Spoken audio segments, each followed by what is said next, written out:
May I have everyone's attention, please? Could I ask you all to begin to seat yourself as we prepare for the town hall?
Hello, and welcome. I have the honor of opening the Chancellor's Spring Town Hall this evening for all of you. My name is Alan Slinkard. I work in facilities management. I'm also the chair of Boulder Staff Council. Boulder Staff Council is a team of elected members from across the campus. We represent the interests of our campus staff by advocating on a variety of issues, proposing policies, serving in an advisory role to administration, and facilitating a variety of events to bring collaborative opportunities to our campus. Today, I have the privilege and the pleasure of introducing Chancellor Phil DiStefano. Dr. DiStefano has served the campus community in many roles: as assistant professor of the School of Education, as a professor, associate dean, and dean of the School of Education, as Vice Chancellor, Provost, and Interim Chancellor. And he was appointed Chancellor permanently in 2009. He's also seen the university from the perspective of a parent. He is a first-generation college student growing up in the diverse coal and steel town of Steubenville, Ohio. He began his education career there, teaching high school English. Ladies and gentlemen, please join me in welcoming our Chancellor, Philip DiStefano.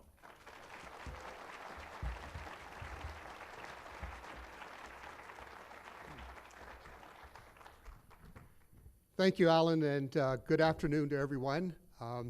Welcome, and I want to thank you for being here this afternoon. I want to begin by, first of all, acknowledging a couple people, beginning with my wife, Yvonne, who's with us. Thank you. And also to acknowledge one of our regents, Heidi Ganal. Heidi, thank you for being here. Every spring and every fall, I take this opportunity to update you on our campus goals and priorities and how we are progressing and achieving them. We've been doing this annual Spring Town Hall for a few years now. Last year, it was devoted solely to achieving our inclusive excellence initiatives. This year, we are focusing on our campus imperatives, which embed our inclusive excellence goals. It takes all of you and the entire community to bring our vision to reality and achieve these strategic imperatives. First, I want to mention great things happening on the campus. We are very pleased that Lockheed Martin has invested $3 million in a CU partnership to fund a campus research center on radio frequency technologies and their use in space communication systems.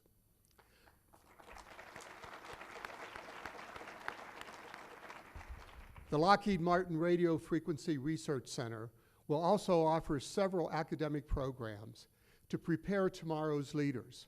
And this is a great example of industry collaboration. Also, through the generosity of Ann Smead and Michael Byram, $15 million in gifts will propel scholarships and fellowships in our aerospace engineering program. The newly named Ann and H.J. Smead Department of Aerospace Engineering Sciences is ranked one of the top 4 departments in the country overall, including the number 8th graduate program and the number 12th undergraduate program. This gift will attract top students and faculty forever. And last month, the College of Music announced its College Plus program. It's a campaign that is actually halfway there to meeting its $50 million goal, including major naming gifts. And thanks to our donors and our leadership in the College of Music is broadly regarded as a top 10 public university music program. Let's give the College of Music a hand.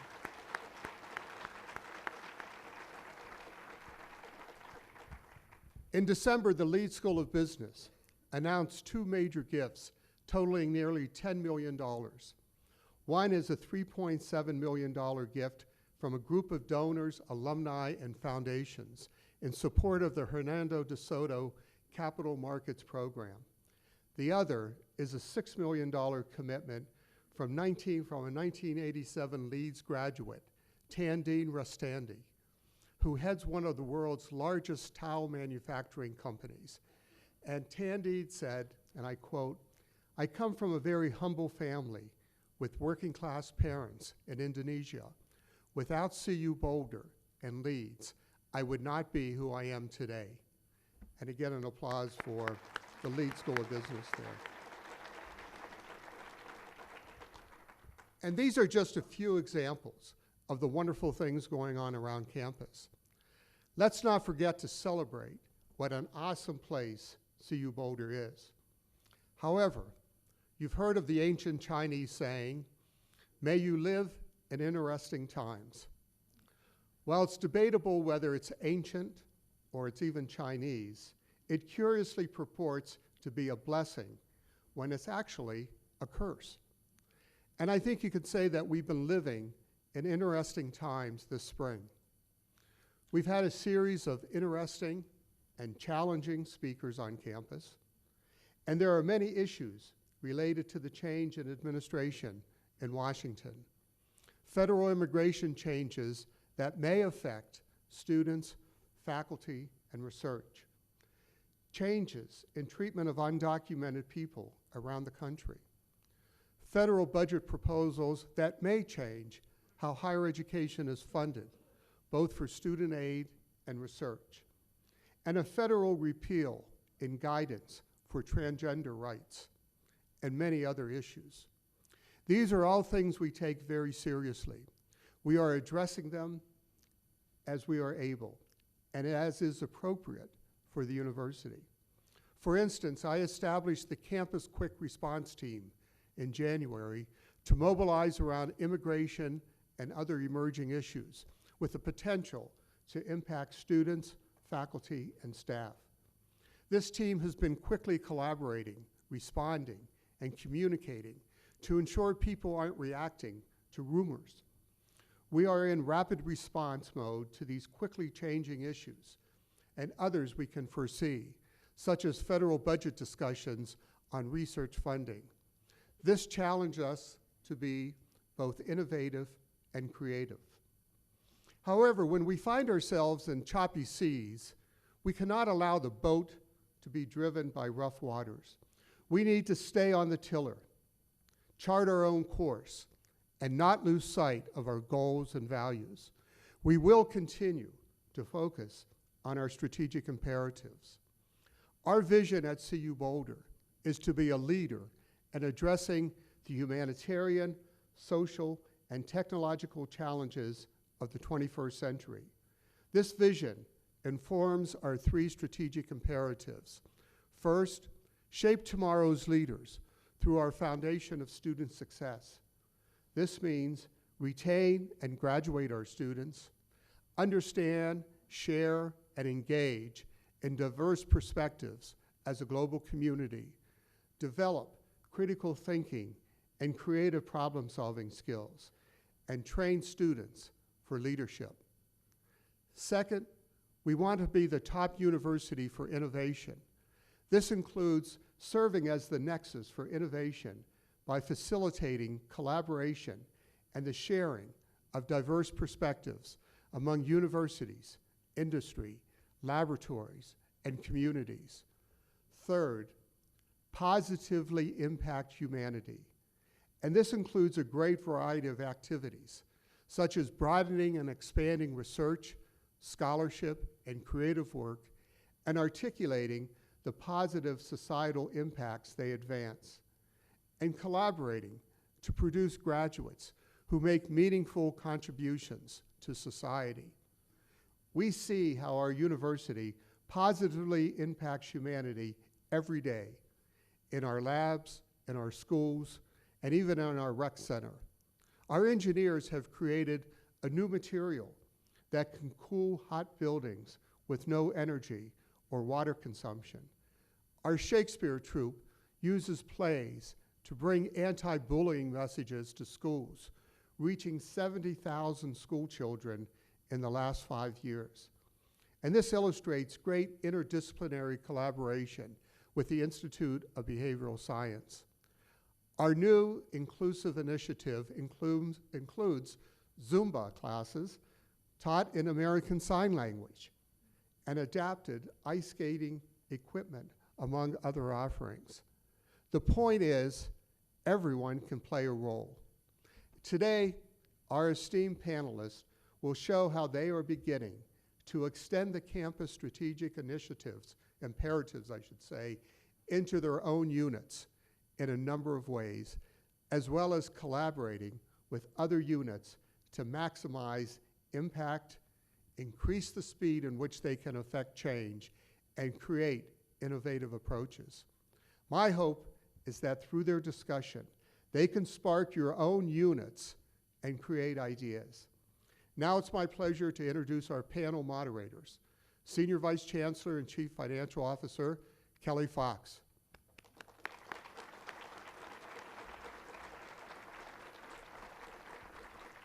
And Provost and Executive Vice Chancellor for Academic Affairs, Russ Moore.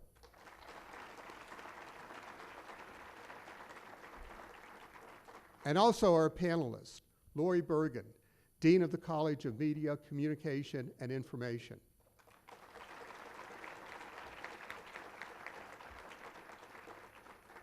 Bobby Braun, the new Dean of the College of Engineering and Applied Science.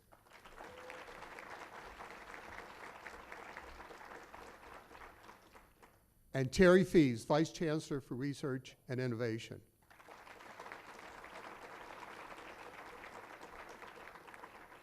I will now hand it over to them. I'll take a seat with you in the audience to see what I can learn from the panelists. Thank you.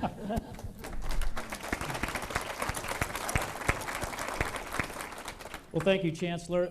Let's start it off by asking our panelists, I'm interested in what strategies that you're using in your own units to support the Chancellor's strategic imperatives. Want me to go first? Yeah. I'll take that. Please, somebody answer the I'll question. go first. So first of all, as a new member of the faculty and of the administration here at CU Boulder, I want to say that the Chancellor's strategic imperatives have been very important to me as I lay out the plans for the college with the faculty and the staff and the students in the college. So just having the imperatives defined, having them communicated consistently, having them available has been tremendously helpful to us. And everything that we're doing in the college flows naturally out of those, and I can give you several examples in a moment. So my turn. Well, we were so excited in the fall when we heard the Chancellor speak at the fall presentation about the evolution of Flagship 2030, because in the College of Media, Communication, and Information, we were at a crossroads in terms of our strategic planning process, and we had been engaged in that over the last year, and we were just at the point where we were deciding where do we put the greatest emphasis. And one of the things we were able to do in this process was to directly map the top 3 strategic imperatives of the college to the university's strategic imperatives. So while the university talks about shaping tomorrow's leaders, in CMCI we're able to focus on academic and inclusive excellence. And where the university talks about being the top university for innovation, we embrace the idea of creativity and innovation. And then in positively impacting humanity, we have the mission of being I'm going to say it wrong, public scholars and global citizens. And so the idea that these things come together and are really a continuing evolution has really inspired and made it possible for us to do a lot of the things within the college that then really are defined by our imperatives that are informed by the university imperatives. And one big example, I would say, is that with regard to shaping tomorrow's leaders, our students are engaged in high-impact learning experiences. And much of what we focus on with our students is very much hands-on, very much programs like our CU News Corps, where students are actually doing reporting, fact-checking for the Denver Post. So it's projects like that that really, I think, make a difference and do create the opportunity for students to learn what it is like to have that kind of impact on the rest of the world when they graduate. So I agree with you, Bobby. I think it really was aspirational for us to hear those new imperatives expressed in a way that could really inspire all of us. So Terri, you have more of a campus-wide perspective, so how does this impact you? I was going to follow on what Lori and Bobby said, because I think what I really like about the strategic imperatives is it's really given us something to be inspired by and to think about the future and what the future will look like.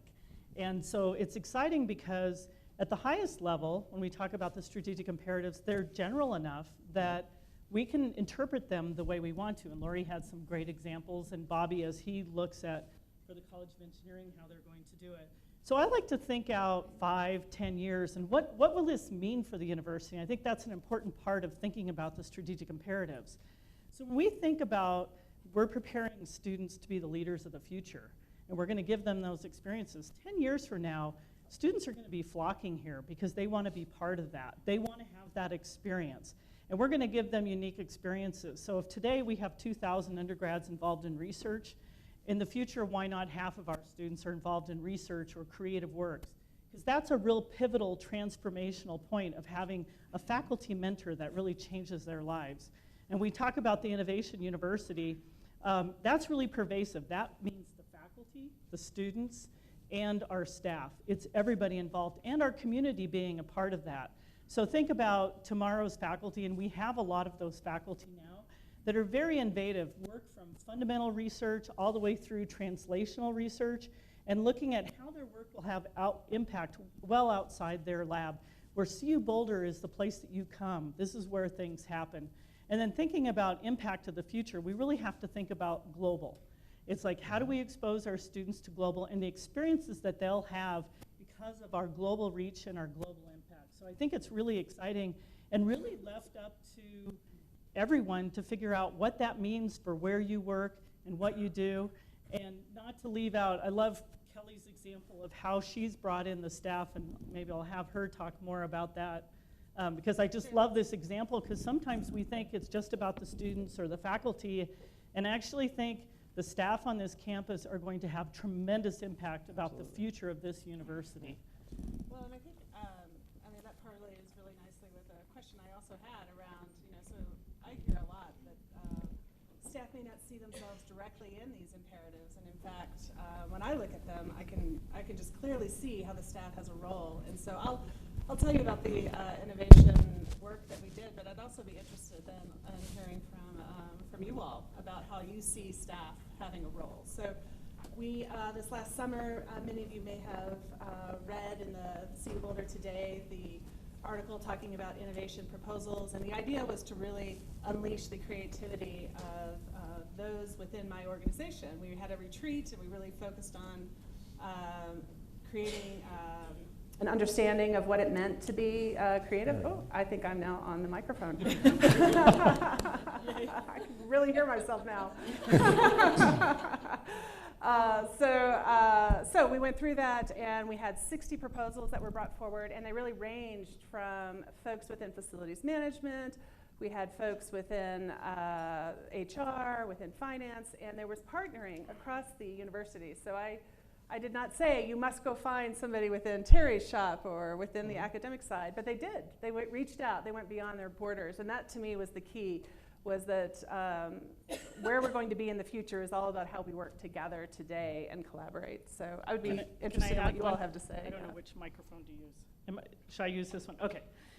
You know, I was one of the judges for Kelly's group, and as I was reading, I guess we only had to read 30 because they split it up. They were kind to us. And I got to the one where the janitors were proposing a new cleaning system that we would use that would be sustainable. We wouldn't be using a lot of bottles every night. It was very simple to use. It was actually more effective. And I got goosebumps. And I got goosebumps because it's those little changes. It is. You know, you've heard of that because a bug went ka-choo. And the idea is that because this bug sneezed, all these other things happened. And that's kind of the idea behind what this will mean for this campus, is those little ideas are going to have significant impact down the road. Mm-hmm. I have to say, just to interrupt really quick, I appreciate you bringing in, I have young children, so I can appreciate the children's literature reference. Yeah, so I just wanted to give a shout out to the admissions staff. I had a meeting, for example, just last week, admissions planning meeting. I think where all the colleges are having them. And the fact that we're having that meeting up front and we're having like a brainstorming session and we're saying, hey, can you try this? Well, that doesn't work, and how about this? And it was really, it was very innovative, actually, just to have that discussion and to have it so early in the process. Another great example would be in the engineering center, which is one of the older buildings on campus. We've had some facility issues, and the facilities management team has been fantastic. They could have said, you know, that's a problem, we'll deal with it, you know, next year or 2 years from now, and they were like on top of it. They were prompt. I mean, and they came up with a short-term fix so that we could do right away, and then there's a longer-term plan. So I do think this is something that can certainly affect staff. You know, in the college itself, we're having a lot of discussions about the way we do advising, in particular undergraduate advising. Should it be done at the departmental level? Should it be done in a more centralized way? And that whole discussion, I think, flows directly out of these strategic imperatives. I have to say, some of us don't have buildings yet. We're working on that. The Armory is a building. Well, some of us are in 7 or 8 buildings, but it's been fine. Our arts and sciences friends know how to do that as well. Your office is much nicer than mine. Oh, well, thank you.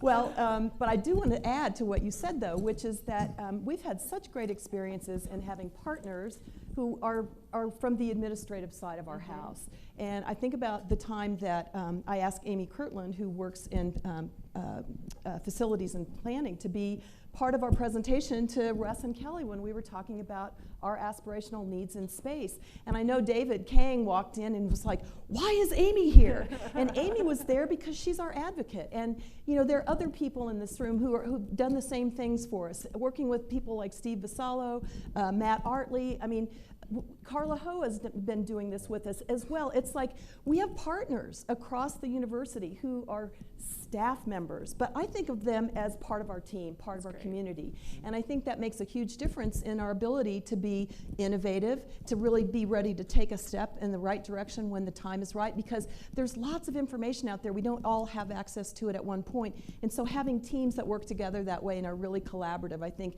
is what makes this a very distinctive, unique place. That's great. So this sounds like we're trying to break out of Siloville here. So, Absolutely. so could you give some examples of if and how you're collaborating across units on between colleges, between the colleges and Terry's shop or Kelly's shop, for example? Sure. I could give a couple of examples. I just named a few, but you know, just if you think about my day today. So my day on Mondays is generally stacked, you know, full of meetings, meeting, for those of you that are interested. But today I had two really exciting meetings. So I started out in the morning, and I was over at CMCI in the Armory. And we had a great collaborative discussion about how we might, in the future, look at undergraduate education together. In particular, engineers need to be able to communicate, believe it or not. We need to be able to do that as well. And So far, you're doing great. and it turns out that we have a college, right, that is growing in that area. And so the question that we were really tackling was, should engineering communication skills, both written and oral, should they be done internal to engineering or in collaboration with CMCI? I left that meeting, and then around lunchtime, I had a similar meeting over in the business college with Sharon and her contingent. And we were talking there about entrepreneurship. We were talking about ethics. These are things that I believe very strongly in, not just for the whole campus, but in particular for engineers. I would love to get to the point where every engineering student has an entrepreneurship experience in their undergraduate career. We're not there today, but working together with business, perhaps we can get there soon.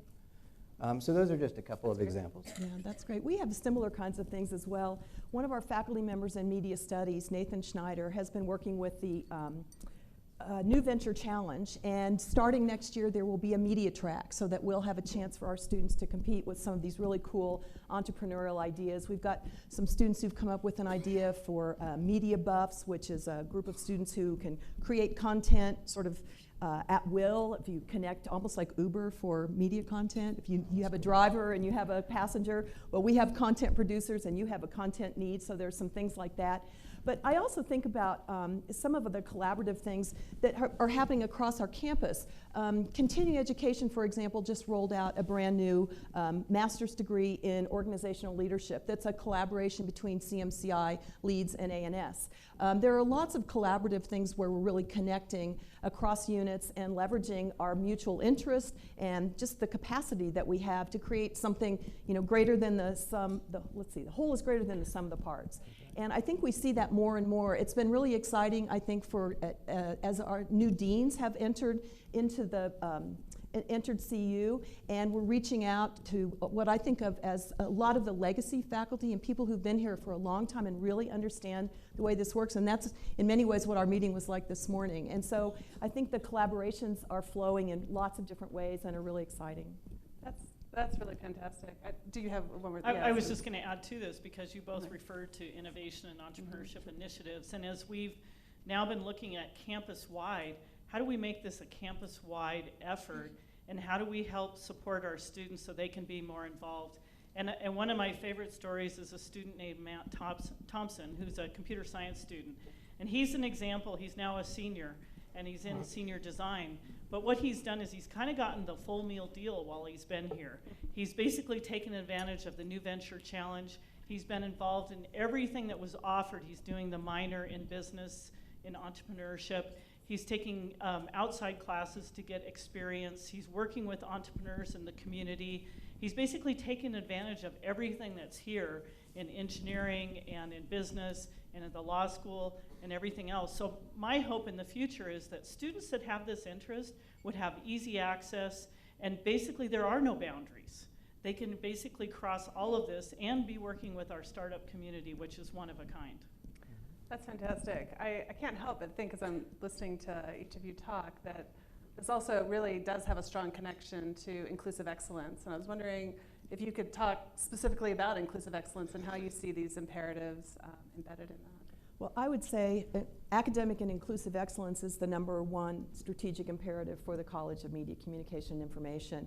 And that inclusivity enters into so many things. I think about, first of all, we have a program called Pathways to Excellence, which is a summer bridge program for students who are entering our college and have the opportunity to spend 10 days learning about math and communication and study skills and a range of things. But it's also a program where they start to make those connections that create community. And it's one of the reasons I think that retention rates are so high in programs like ours with high impact learning. We have a staff member, Dave Martinez. I don't know if he's here today, but You know, he's amazing. I know many of you know him. He takes this tremendous interest in that Pathways program. Those students get to know him. He's one of the reasons why our journalism program was just reaccredited, because while we don't have a huge number of diverse faculty on our faculty, we are able to create programs, create experiences, and create a community where students, first-generation students and students of color, can see themselves in our program.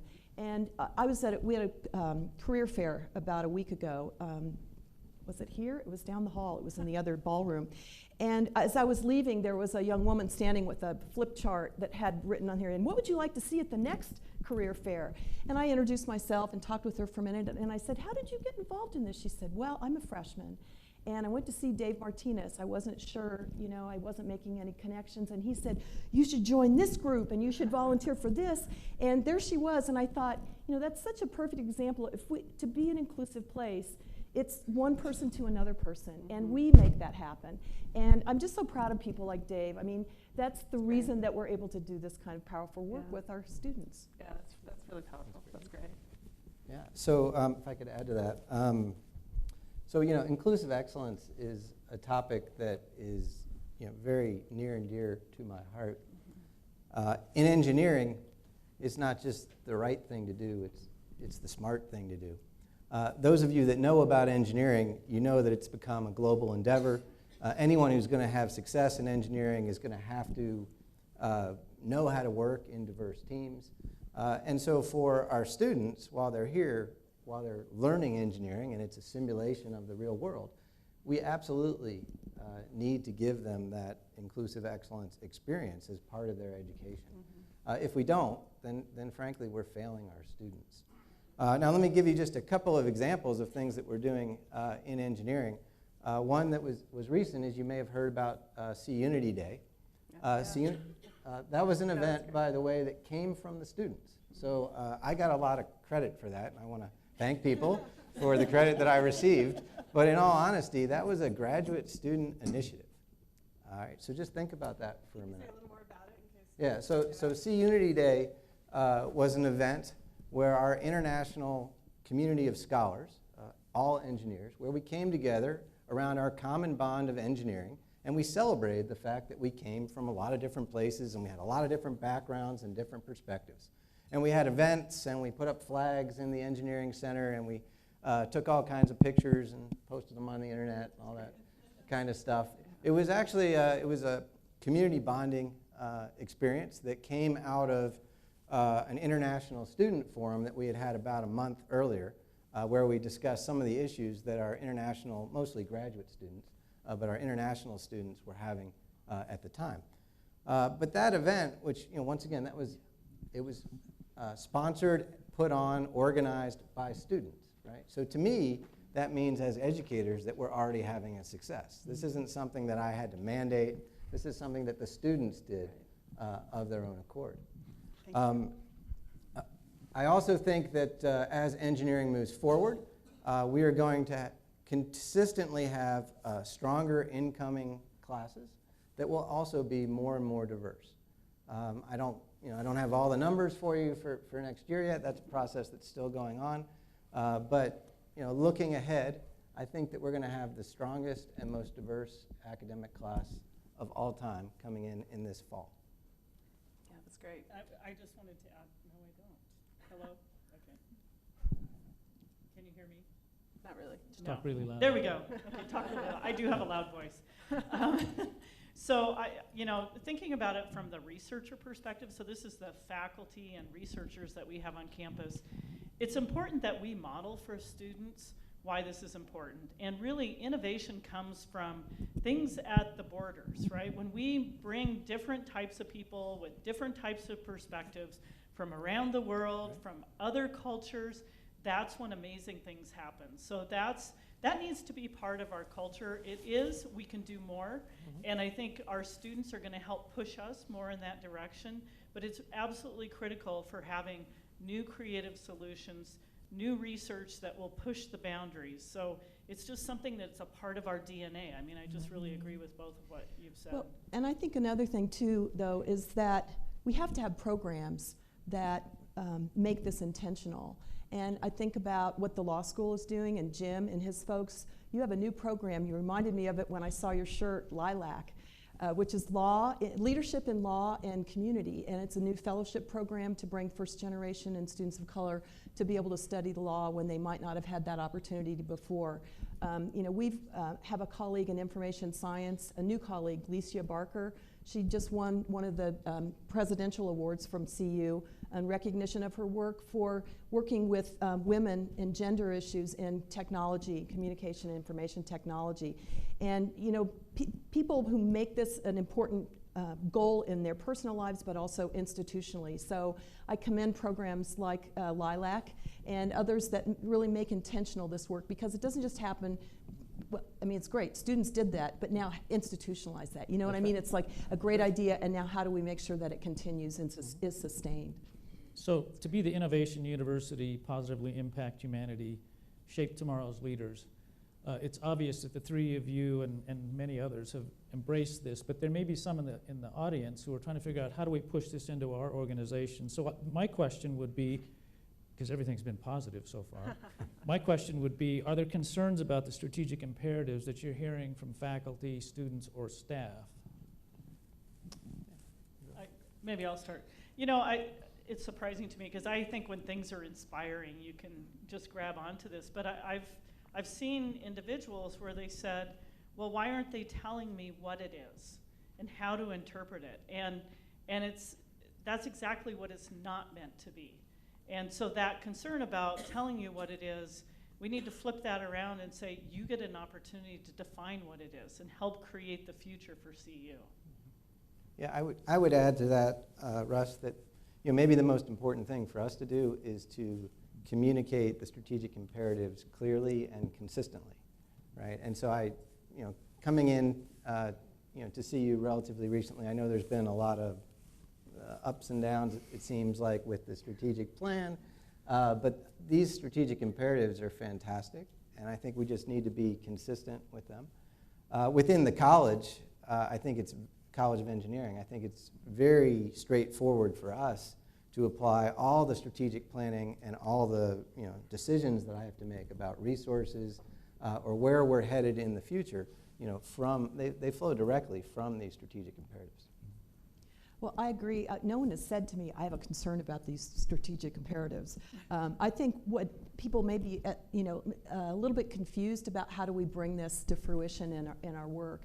But when you think about what we'd like to maybe see 10 years from now, wouldn't it be exciting if every time we saw an alum, every time we talked with someone who's one of our graduates who had been part of the university, they would say, that I went to the university that shapes tomorrow's leaders, that's the most innovative university, and it's had this amazing impact on humanity. And I think if we're known for those three things, and it becomes part of our culture, because really in many ways it's a value system. It's saying this is what we get up in the morning to do.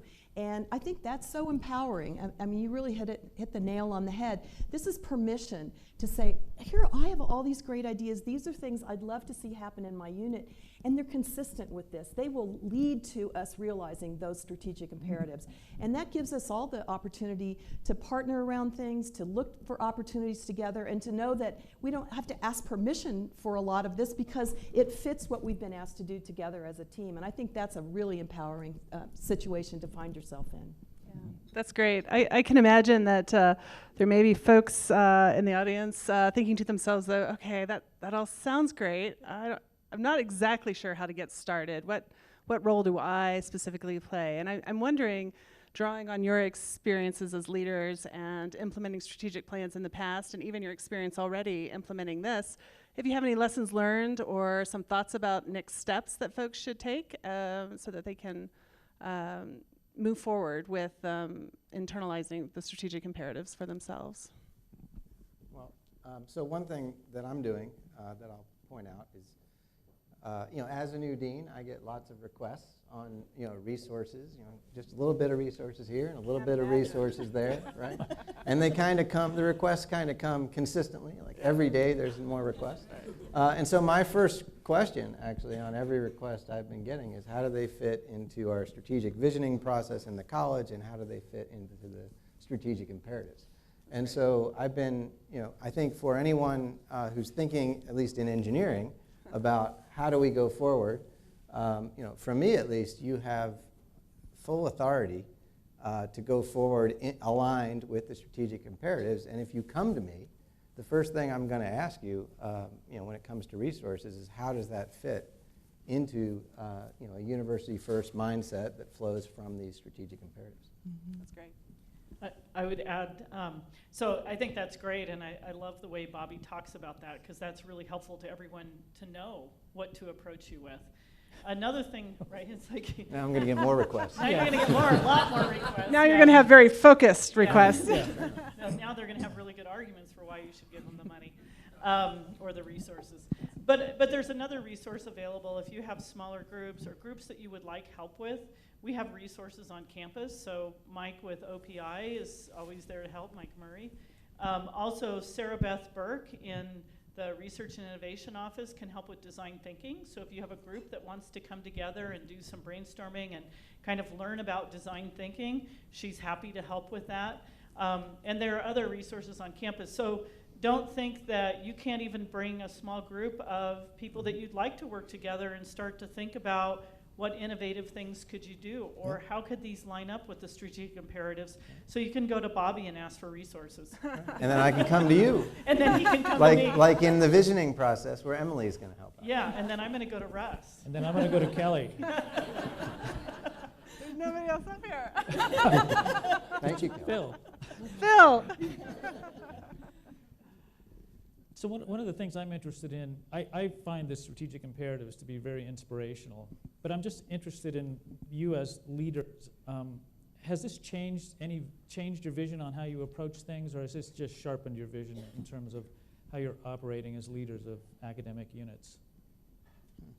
I think it's sharpened our vision, and it made me feel like all the good work we did last year as a college, engaging every stakeholder group in the strategic planning process, was validated by the reimagined imperatives. I mean, when I first got here, which was about 20 months ago, I heard about the 3 R's, retention, revenue, and reputation. And those are like internal talk.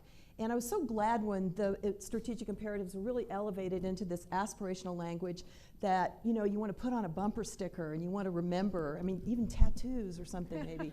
But I mean, it helped us to say, where we're heading is consistent with where the university is heading. And it was a validation for me. And I do love, it is aspirational. It's like, what would we do if we could change the world? Here's how we would do it. We would do it with our students. We would do it by being innovative, and we'll do it in a way that's going to make a difference. And I think, who could want to do anything more than that? Those are like life lessons. So I would say focused and validated and really great. Yeah, for me, it's I find them extremely empowering, right? As a new leader to campus, it's also a value check, right? So when I was considering coming here, people were already talking about the strategic imperatives, and I said, hey, those are my values. And immediately, CU Boulder, jumped up on my radar screen as a place to be. So it's,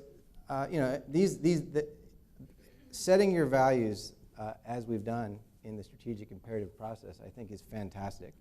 And now, and I find them empowering for everything that we're doing in engineering. And so now the key, I think, is to consistently communicate them and to follow through on actions designed to move us forward in each imperative.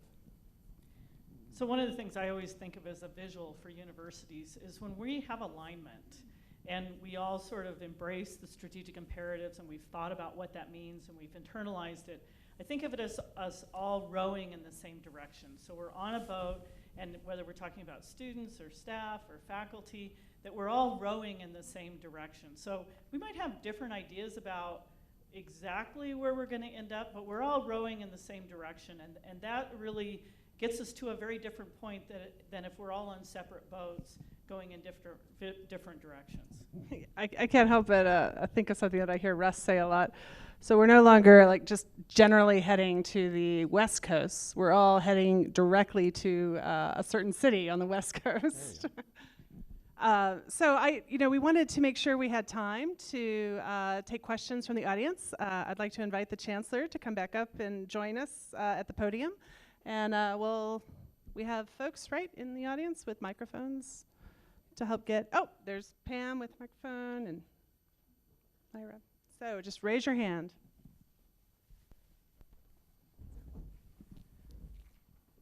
How do you see these imperatives directly impacting individual students?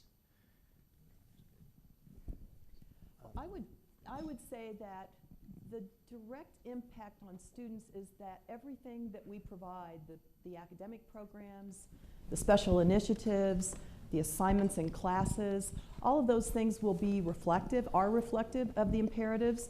So I think they'll touch the lives of students in the ways that we engage our students in the academic mission.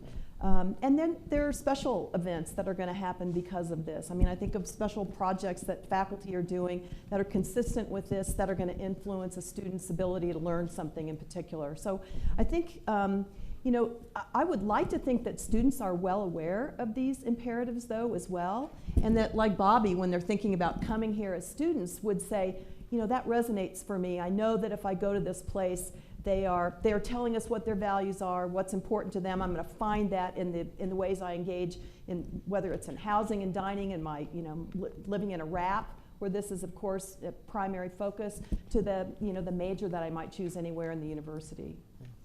And I also think the strategic imperatives will help students, right? So who are the students that we want to graduate in the future? We want to have innovative, future leaders, right, who are having an impact on humanity.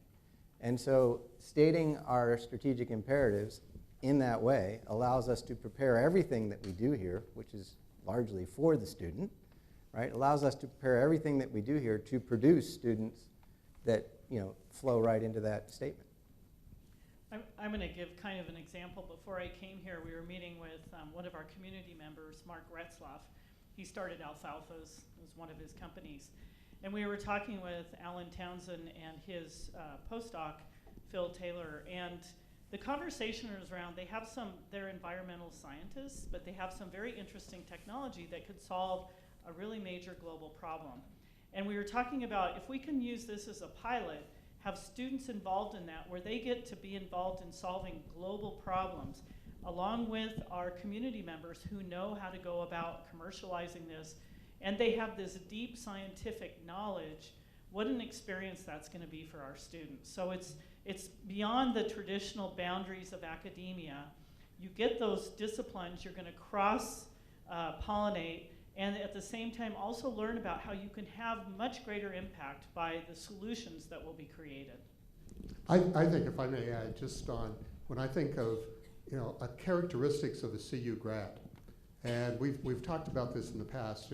If you graduate from the University of Colorado, no matter what your major is, whether you're in humanities and the sciences, engineering, CMCI, education, whatever, music, that you come through with leadership abilities. You come through with being entrepreneurial and innovative, and you've had experiences, and you understand the importance, either from a research standpoint, if you worked, let's say, as a Europe student, on the value of research and how it does research, scholarship, and creative work, again, whether it's in the sciences or music or in the social sciences, how those things impact humanity.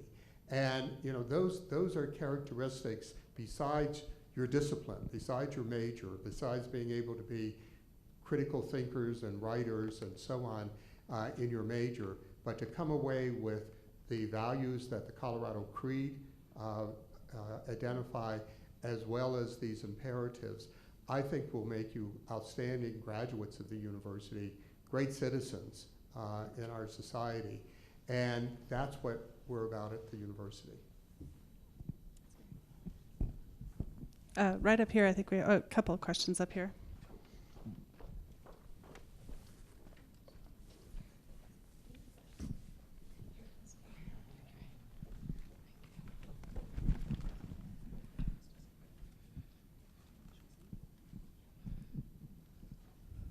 Chancellor DiStefano. Vandana Shiva was a freedom fighter, and she taught us how to fight. We're gonna fight all day and night until we get it right. Which side are you on, DiStefano? Which side are you on? Which side are you on, DiStefano? Which side are you on? Naomi Klein was a freedom fighter, and she taught us how to fight. We gon' fight all day and night until we get it right. Which side are you on, DiStefano? Which side are you on?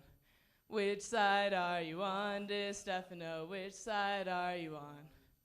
Chancellor DiStefano, we're having this town hall, and we really appreciate how much attention you're taking to all of these very important issues that are addressing our campus.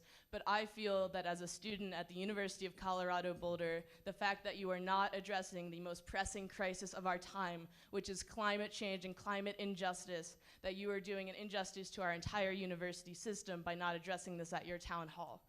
Currently, we are standing in times where there's climate disaster, there's climate war, there are economies and small towns across Colorado that have gone through boom and bust cycles and been devastated by the fossil fuel industry. And we as students are standing here and demanding that you either stand with students to directly refuse the fossil fuel industry and our stake in it as a university. Stand with students for climate justice. Are you with us? So I'll begin. Thank you first of all, thank you for being here, and thank you for that wonderful rendition.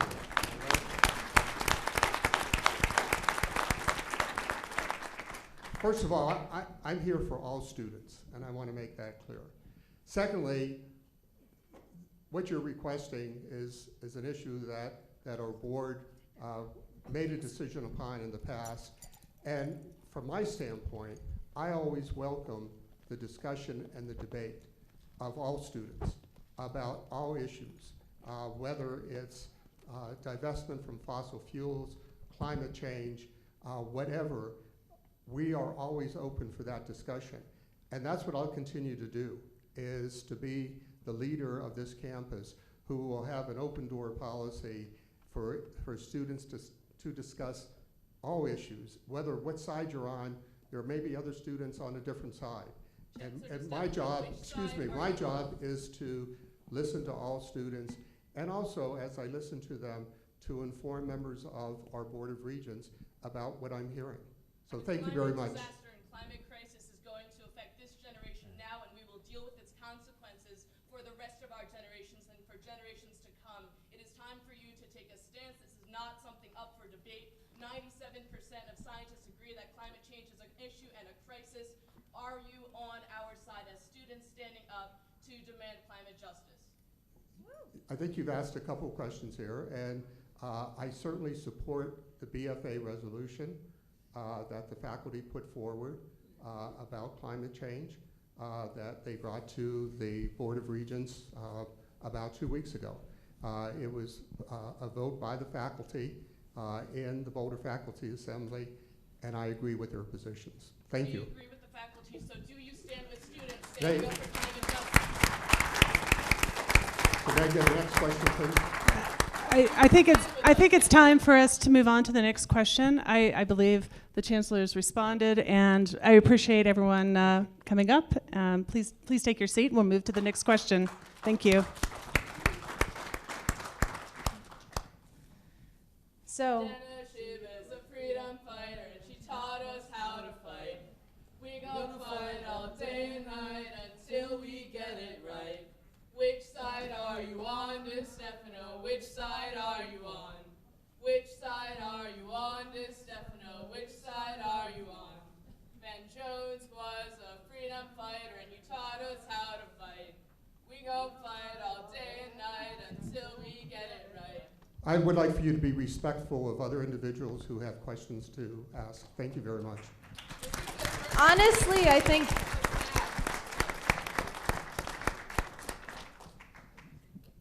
hi, so I'm a graduate student here, and I've been very involved across the board from UGS. I helped run C Unity Day, and I feel like students are often stepping up where we're not seeing administrative changes, especially specific changes. It's a lot of work to do these things, and it shouldn't necessarily be on us to create inclusive diversity. There should be structural things to do it, including things like divestment, like they brought up, things like increasing graduate student stipends. I've seen Kelly Fox kick out unions and union representatives for staff members, even though you've talked about how important facilities management is. I've seen students turned away, international students from ISSS, who went to find a lawyer and were told that there were legal services, but turns out it's $30 for one time a semester, which just isn't adequate. So I am curious, you have all talked about these large issues, but given no specifics. What exact specific things will you do in the upcoming 3 months to address things for international students, increasing spaces for students of color, addressing environmental issues like divestment, pushing on regents? You are in this position, you have a voice, and as students, I've tried again and again to bring these issues up and just have seen no change. So how will you do that, and how will you be transparent about what changes there actually are? This quick response team, that's the first time I've heard of it, and I don't even think any of the international students in my department know what it's doing or how it can help them. So what will you do for transparency? What specific actions will you take? So on the issue around stipends and pay for the frontline service workers, we have been working very hard on those issues, and we brought forward to the regents just last month a proposal where we are proposing for the graduate stipends a 3-year increase in the stipend. Next year, I believe it's $8,000 under living wage and what UGS essentially voted upon. So. Had any back and forth on what that number would be. So we have had, I met with representatives from UGS to discuss. We also, on the frontline service workers, last year we did make 2 adjustments to salary, and then from there created a task force that reviewed not only salary but other programs that could be beneficial. So things like transportation programs, parking programs, apprenticeship programs, and those. So I appreciate, I'm trying to finish my response. They have asked for, we proposed at the last board meeting another increase to the base funding for the frontline service workers, in addition to several of those programs, and the programs in the recommendation will be implemented over the next, I think it's 3 to 4 years. And so there is action, not to 15, but it has been increased. Yeah, and I can respond to the rapid response team, at least to elements of it.